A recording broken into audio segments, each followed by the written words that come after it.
Salut les Brassams, c'est Néo de la BNB. Aujourd'hui, j'ouvre avec toi le nouveau fermenteur inox isobar de chez Brutorus, le PF75L.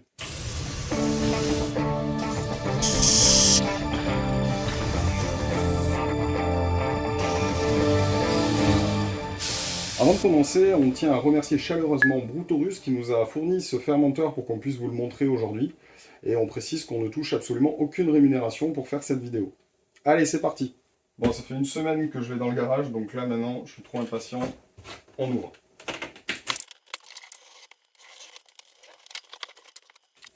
Alors, donc tout est déballé en live, donc je n'ai absolument aucune idée de ce que ça peut être. On va le poser de côté, on verra après. Un carton. On a ici le couvercle avec une notice et des joints de clamp. Ça va nous changer des pas de vis.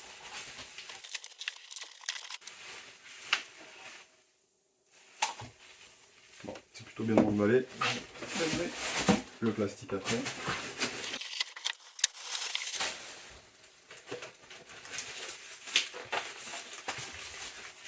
Là ici, on a une première boîte en plastique. Une deuxième. On va ouvrir tout ça après. Un tube silicone. Et le reste, ça pèse quand même son petit poids. Donc je vais le sortir du carton et puis je vous montrerai après. Alors du coup, on a tout sorti du carton. On a donc le chapeau qu'on a vu tout à l'heure. On avait un petit colis ici, il doit y avoir plein d'accessoires dedans. La croix ici, on a regardé sur la notice, c'est pour mettre les roulettes. J'imagine les deux cartons qu'il y a avec, c'est les roulettes. Le tube silicone et des joints clamp. Pour ce qui est du fermenteur, c'est une conception qui est assez classique. On a 3 ports clamp en 1,5 là, devant. On a 2 ports de pouce en bas du cône. On a 2 ports en clamp 1,5 ici, c'est pour faire passer le glycol, puisqu'en fait c'est un fermenteur qui est double paroi, donc on va faire circuler de l'eau glycolée à l'intérieur pour contrôler la température. Et on a un autre port clamp 2 pouces sur le côté, qui permet de mettre un élément chauffant, puisque le glycol chiller va permettre de refroidir, mais pour la montée en température, nous on va rajouter un petit élément chauffant en clamp. Allez, on va attaquer avec les petits boîtes en plastique blanc. J'avais dit roulette. Est-ce que je suis fort ou pas? Perdu. Donc là, c'est un robinet d'échantillonnage en clamp 1,5. On va prendre donc la deuxième boîte. Et on a une PRV en 1,5 pouce aussi. On va poser ça là. Ensuite, on a donc un autre carton qui est un petit peu plus lourd, dans lequel on va trouver plein de matériel en clamp. On va faire l'inventaire. On a donc ici, ça c'est du clamp en 1,5.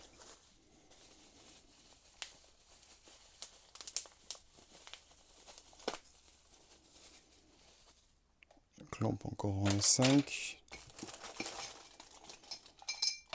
Ça, c'est le tube en 2 pouces qu'on va venir mettre en bas pour soutirer les levures.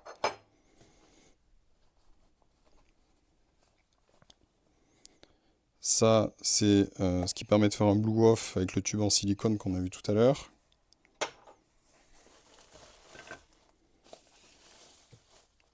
Ça, c'est une vanne clamp 2 pouces.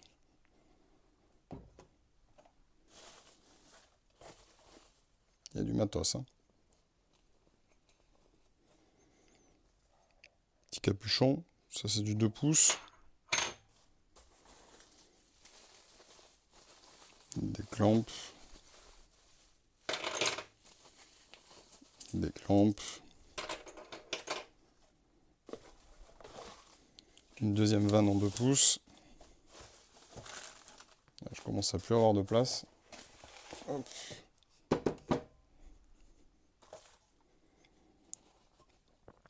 Ça, c'est un doigt de gant. Ça va me permettre de mettre la sonde de température en façade. C'est du 1,5 pouce. C'est un doigt de gant qui va permettre de relever la température à l'intérieur pour régler le glycol chiller. Bon, je ne vais pas tous vous les déballer, mais donc on a des clampes, des clampes, des clampes. C'est trop cool. On a ici, on a des roulettes. Je vais en déballer une. Mais j'imagine qu'elles sont toutes pareilles. Bon, ça a l'air assez costaud. C'est plutôt cool. Et c'est surtout fourni en standard, la roulette, c'est pas mal. Quand même pratique. Des caches. Des caches clampes, des caches clampes.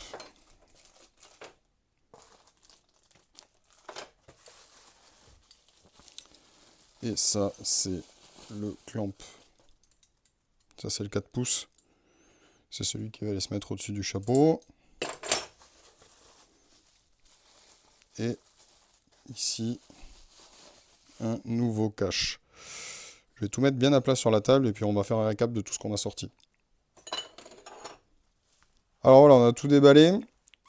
On a même eu du mal à le faire rentrer sur la table. Donc on a 2 vannes en triclampe 2 pouces.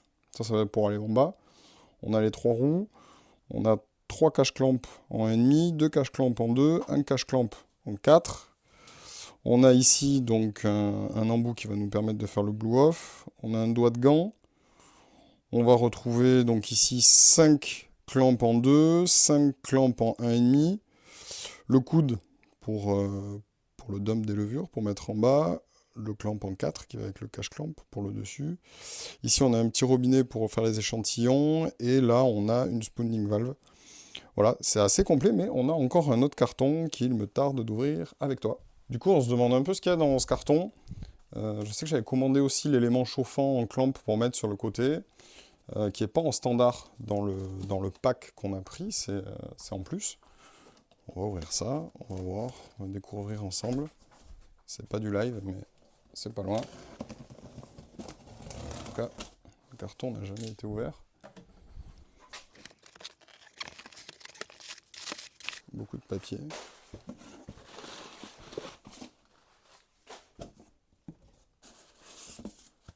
Encore une boîte en plastique. Ça, je pense que c'est mon élément chauffant. Et ça, alors, il y a eu un petit peu de retard sur les livraisons, puisqu'en fait, c'était des équipements qui étaient en précommande.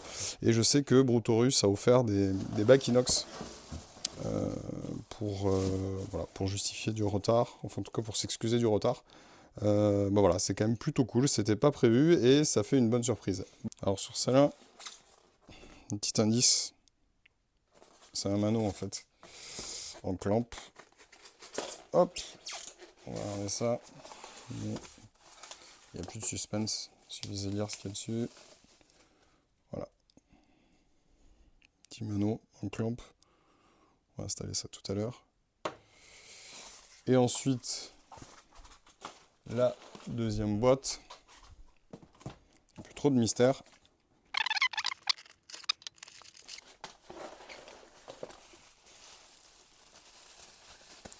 Hop, hop, hop, je vais te montrer ça. Un petit peu de montage. Il y a un petit peu de montage. Le principe, c'est un élément chauffant, c'est une résistance qu'on va venir clamper, qu'on va venir ici brancher avec un câble électrique qu'on va mettre sur le côté du fermenteur. Et ça va nous permettre de monter en température quand on a besoin.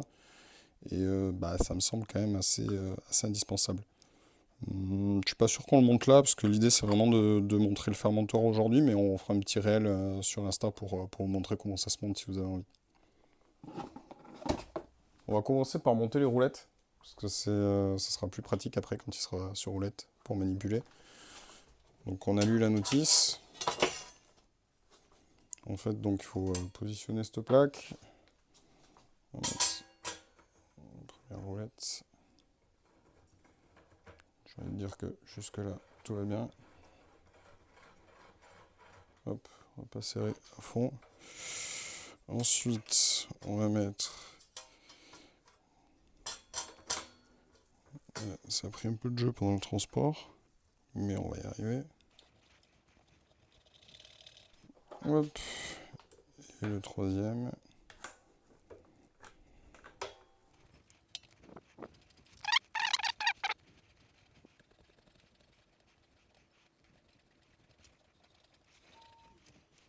Voilà pour les roues. Alors on va en profiter tant qu'il est retourné. Je vais installer le coude. Donc là c'est sur les clampes en 2 pouces.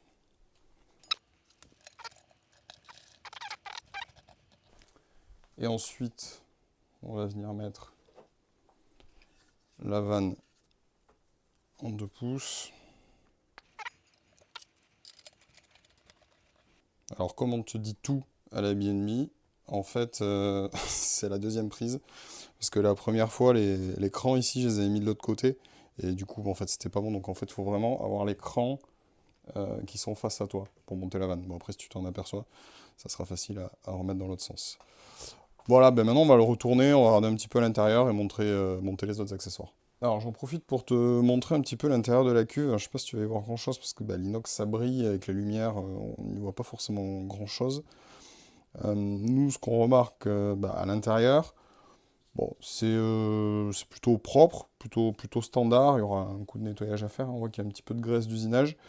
Tu as une marque de soudure ici à un premier niveau. Il y a ici une partie qui a l'air un tout petit peu moins lisse, un petit peu plus rugueuse au niveau du début du cône.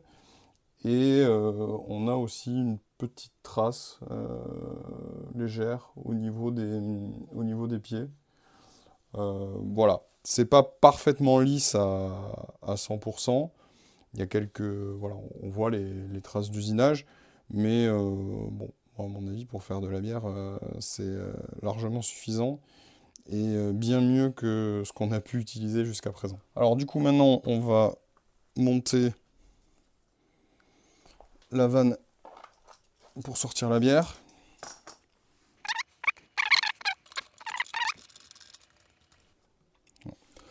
A noter que c'est pratique, les roulettes, on peut les bloquer pour éviter que le fermenteur recule pendant qu'on est en train de le manipuler. Alors maintenant, bah, tant qu'on y est, on va équiper les 3 ports clamps de devant. Donc premier équipement, c'est ici un robinet d'échantillonnage. Ensuite, toujours fourni avec, on a un doigt de gant, qui n'est pas énorme en longueur, mais bon, je pense que ça devrait suffire quand même. On est vraiment sur des petits fermenteurs, c'est que 75 litres. Donc on va mettre ça là.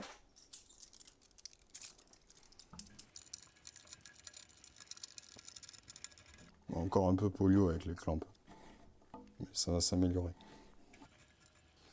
Et du coup, on a un troisième port, un demi, qui a, bah, sur tous les fermenteurs inox, isobar que j'ai pu voir, il y a bien ce troisième port, un demi pouce, mais bah, j'ai jamais compris vraiment à quoi il servait.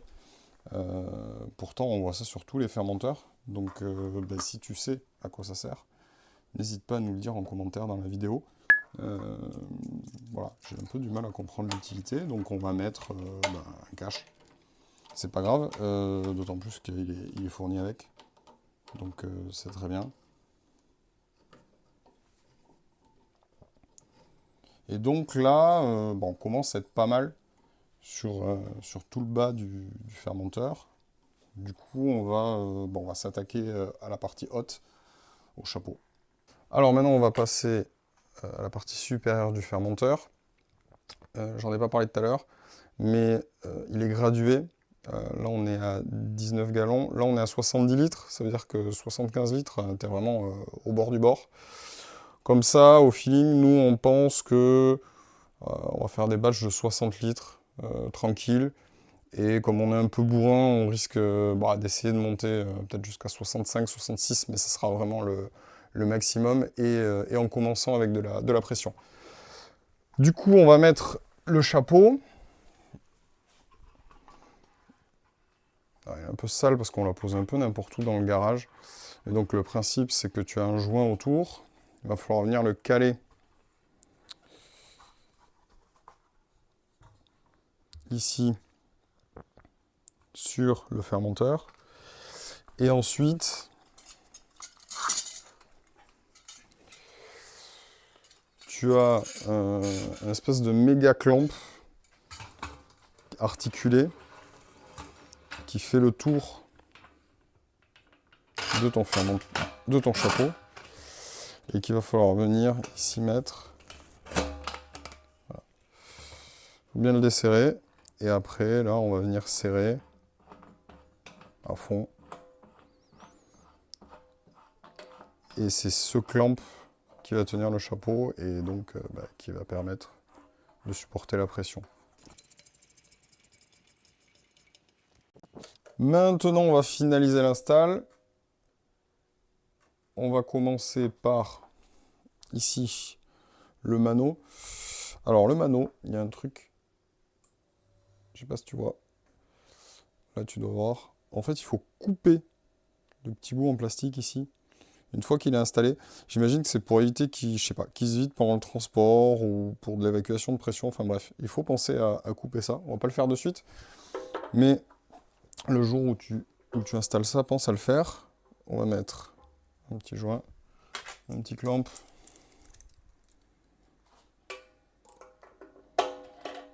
Je commence à être bien chaud sur les clamps. Ensuite, on va mettre la spooning. Voilà. Ici, il nous reste un port. Je vais tourner un petit peu parce que pour que tu vois bien. Donc ici, il y a un port. C'est du 2 pouces. 2 pouces. Ça peut permettre par exemple de mettre un hop bong.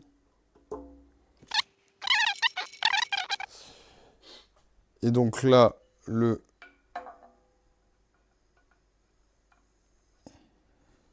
le 4 pouces. Plus compliqué de bien mettre le joint sur celui-là. Si on met pas bien le joint, après on peut pas bien mettre le clamp.